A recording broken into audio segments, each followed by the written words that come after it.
tal amigos? Sean todos muy bienvenidos y bienvenida a su canal Conozca la Verdad. Pues yo como siempre muy agradecido de parte de Dios por tener el privilegio y el gran honor de poder compartir y ser parte de usted a través de esta plataforma de YouTube y de nuestro canal conocido como Conozca la Verdad. Yo quiero hablar un poco en esta oportunidad acerca de la entrada triunfal de Jesús a Jerusalén. Y quiero verlo desde dos perspectivas diferentes. En primer lugar, la primera perspectiva, la tradicional, que proviene de la teología. Conforme a la teología, la entrada triunfal de Jesús a Jerusalén se nos presenta como el inicio o la apertura de un propósito o un proyecto que Dios desde antes de la fundación del mundo había ya preparado y había establecido. Por eso la teología cristiana trata de presentar a Jesús como que Él es preexistente. Por tal razón, de igual manera entiende que Jesús no es solamente hijo de Dios, sino que la teología dentro de su enfoque principal, dentro de la parte céntrica del mensaje y la fe, da a entender y profesa claramente que Jesús es Dios. Esto ya depende mucho del Evangelio de Juan.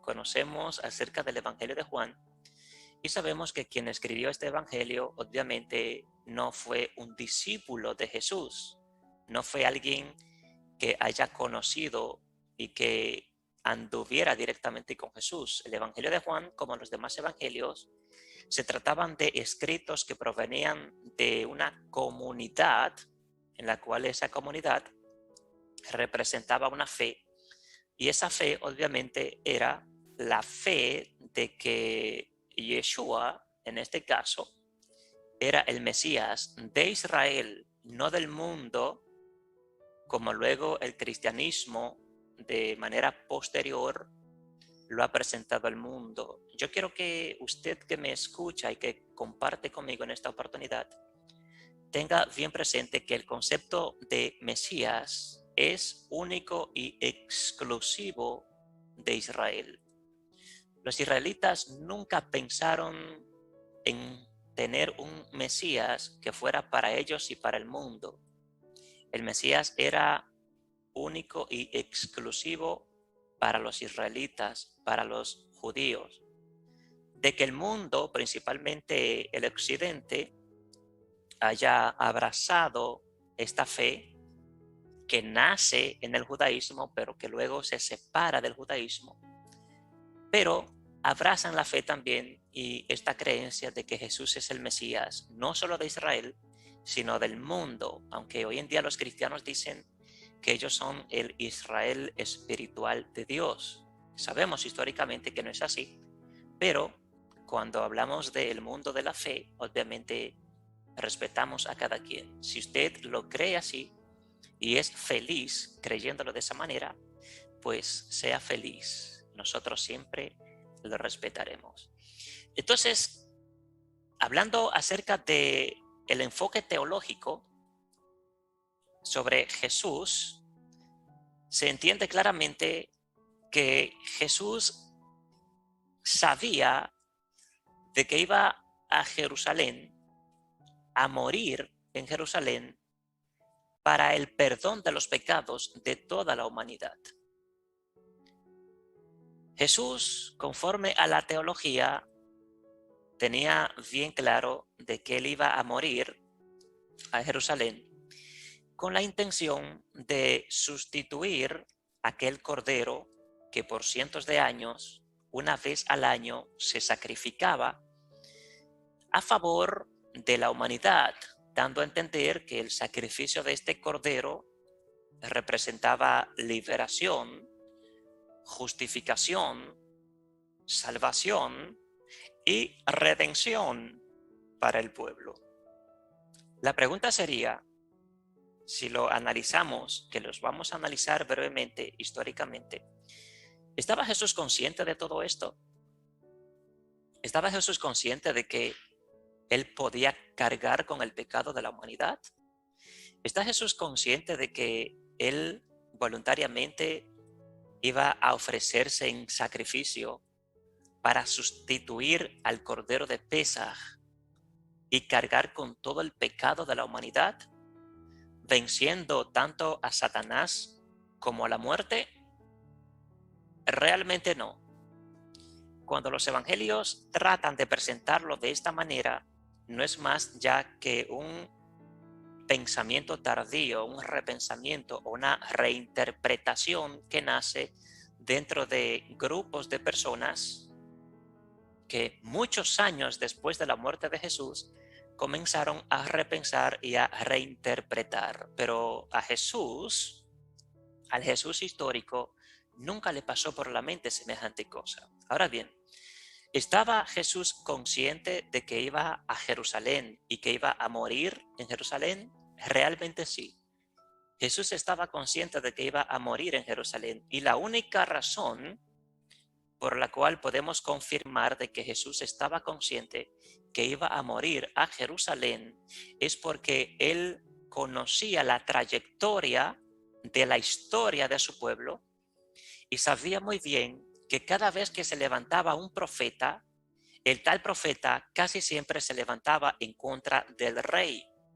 Levantarse en contra del rey era levantarse en contra del poder político y del poder religioso, que eran los dos poderes que predominaban dentro de aquel país o aquella nación.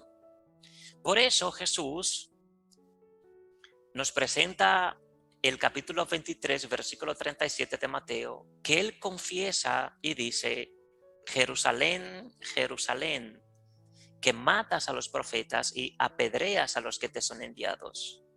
¿Cuántas veces quise juntar a tus hijos como la gallina junta sus polluelos debajo de las alas y no quisiste?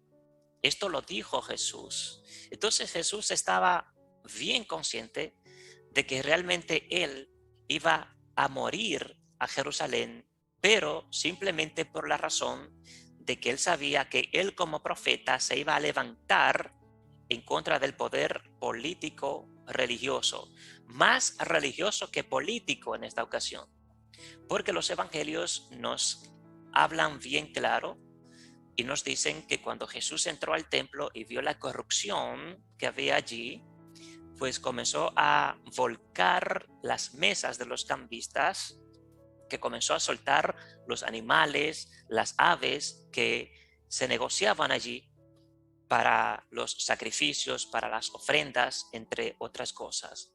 Esto los evangelios nos los dicen bien claro. Entonces él sabía que él iba a ir allí, se iba a declarar en contra de aquel sistema religioso y obviamente se iba a ganar bastantes enemigos, que eran sus propios hermanos, pero que, como hemos dicho en el principio, los israelitas y los judíos tenían muchos conflictos entre sí, porque los de Jerusalén le exigían demasiado a los israelitas, a la gente de pueblo, a la gente de campo, a los que cosechaban, a los que tenían ganado.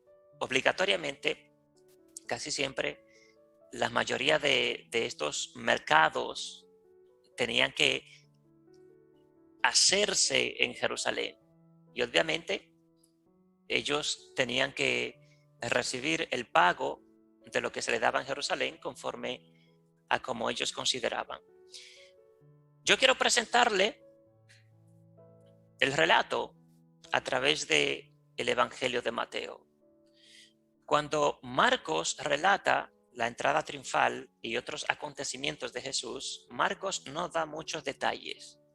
Marcos se enfoca y se va a lo directo y dice lo que tiene que decir sin tener que dar muchos detalles. Cuando hablamos de Mateo, Mateo comienza a dar un poquito más de detalles, al igual que Lucas. Mateo capítulo 21, versículo 1 al 10 dice: Cuando se acercaron a Jerusalén y vinieron a Betfagé, al monte de los olivos, Jesús envió 2 discípulos diciéndoles: id a la aldea que está enfrente de vosotros, y luego hallaréis una asna atada y un pollino con ella, desatadla y traédmelos. Y si alguien os dijere algo, decid: el Señor los necesita, y luego los devolverá. Todo esto aconteció para que se cumpliese lo dicho por el profeta cuando dijo: decid a la hija de Sión, he aquí tu rey viene a ti, manso y sentado sobre una asna, sobre un pollino, hijo de animal de carga. Esta profecía se encuentra en el libro del profeta Zacarías, capítulo 9, versículo 9. Sigue diciendo: y los discípulos fueron e hicieron como Jesús les mandó, y trajeron el asna y el pollino, y pusieron sobre ellos sus mantos, y él se sentó encima. Y la multitud, que era muy numerosa, tendía sus mantos en el camino, y otros cortaban ramas de los árboles y las tendían en el camino. Y la gente que iba delante y la que iba detrás aclamaba diciendo: Hosanna al Hijo de David, bendito el que viene en el nombre del Señor, Hosanna en las alturas. Cuando entró él en Jerusalén, toda la ciudad se conmovió, diciendo: ¿quién es este? Y la gente decía: este es Jesús, el profeta de Nazaret de Galilea. ¿Cómo decían la gente? Este es Jesús, el profeta. No decían el Mesías, no decían el Hijo de Dios, no decían Dios, decían Jesús, el profeta de Nazaret de Galilea. Cuando nosotros analizamos geográficamente la parte de Nazaret, la parte de Galilea, nos damos cuenta de que Galilea no pertenecía a Judá o a Judea. Por lo tanto, Jesús realmente no nació dentro del territorio judío. Jesús era israelita, no judío, que son dos cosas totalmente diferentes. Ahora bien, hablando un poquito más acerca de el sacrificio, quisiera abundar un poquito más en esto porque yo creo que es muy importante. Si teológicamente se dice y se confirma que Jesús sabía que iba a morir a Jerusalén para el perdón de los pecados y para darles salvación a toda la humanidad, no solo a los israelitas, sino a toda la humanidad, aunque ojo acá, abriendo un paréntesis, el pueblo de Israel esperaba una salvación, pero una salvación a nivel nacional, no una salvación universal a nivel mundial. Ellos esperaban una salvación ellos esperaban un Mesías ellos y para ellos. Dentro de la cultura de los israelitas, en este entonces, predominaban 3 conceptos diferentes en cuanto a Mesías. Había un grupo que esperaba a un Mesías descendiente de David y que fuera rey. Había otro grupo que manejaba un concepto mesiánico en el cual esperaban a un Mesías que fuera del linaje sacerdotal, para que este Mesías fuera sacerdote y que desde el templo, obviamente, pudiera establecer justicia. Y en tercer lugar, había otro grupo que tenía un concepto profético acerca del Mesías, en la cual esperaba a un Mesías profeta. Cuando nosotros analizamos entonces estos 3 conceptos mesiánicos, podemos decir con toda seguridad que Jesús sí cualificaba para el concepto Mesías profeta. Dese cuenta que Jesús nunca dijo que él era el Mesías, pero él sí decía que él era profeta. Él dijo en una ocasión que todo aquel que reciba a un profeta por cuanto es profeta, recompensa de profeta recibirá. En otra ocasión, Jesús dijo: ningún profeta tiene honra sino en su propia tierra o en su propia casa, entre otras cosas. De manera que podemos decir que Jesús sí se consideraba ser un profeta del entonces. Entonces, posiblemente, él se consideraba ser un Mesías profeta, pero no para darle salvación a toda la humanidad. Él como profeta, dentro de su intención, dentro de su proyecto, estaba bien claro que él como profeta sí podía aportar un grano de arena para que el reino de Dios se manifestase como ellos pensaban. Jesús mismo, como israelita, todos esperaban la venida de Dios mismo a su pueblo. Acuérdese que se construyeron 2 templos en Jerusalén. El primer templo fue construido por Salomón. El segundo templo fue reconstruido por Herodes el Grande. En el libro del profeta Ezequiel nos habla bien claro de cuando la gloria de Jehová abandona la casa, abandona el templo. Entonces a quienes ellos esperaban era precisamente a Yahvé. Cuando el apóstol Pablo, Shaul, habla en Primera de Tesalonicenses acerca de la venida del Señor, no está hablando de Yeshua, no está hablando de Jesús, está hablando de Yahvé mismo, porque Yahvé mismo era a quienes ellos esperaban que viniera en una nube. Y este concepto de esperar a Yahvé que viniera en una nube o en las nubes nace precisamente de un concepto o una creencia que se tenía mucho antes en una cultura que era la cultura cananea, en donde ellos esperaban al dios Baal, que era el dios quien andaba en las nubes, porque Baal era el dios de la tormenta.